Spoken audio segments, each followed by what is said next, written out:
上集我哋分享過最近有關於成年受養人 BNO Visa 嘅批核情況，今集就會同大家分享返有案例申請同埋非長居香港嘅申請情況。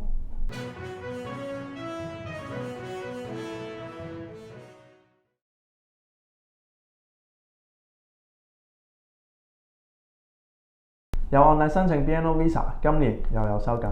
今次唔單止要求更多嘅文件，直頭係某啲案件移民局係冇商量嘅餘地去做拒簽，例如係同暴力有關嘅案底同埋風化案。最近嘅拒簽申請，有啲客人係喺未成年之前犯下暴力案件，例如係喺中學時間發生過傷人39嘅行為。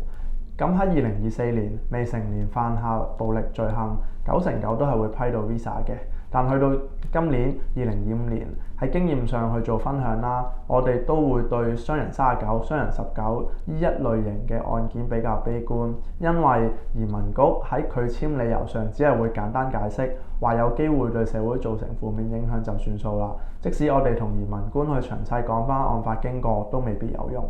移民官依家多數咧係會以罪名去做審批，少咗好多人情味，同埋少咗好多酌情處理嘅機會嘅。至於非長居香港嘅申請，如果曾經有相關嘅申請記錄或者係拒簽記錄，都會變得好麻煩，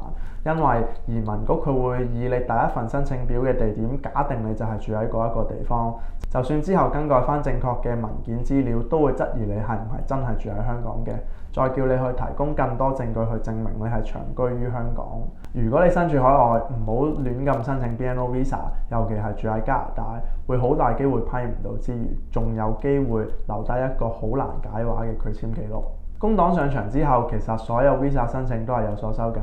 所以如果你想申請 BNO Visa， 但背景上有啲複雜，建議你盡早申請啦。咁因為喺數據上越遲申請難度越高。如果各位聽眾聽到有啲咩似是而非嘅傳聞想澄清，歡迎你喺下面嘅留言話俾我哋聽，我哋會盡快覆返你。如果覺得呢一條片有用嘅朋友，歡迎你 like 同 share 去支持我哋，相信我哋好快會有新片推出，所以記得訂閱 UKM YouTube Channel。今集講到呢一度啦，我哋下集再見，拜拜。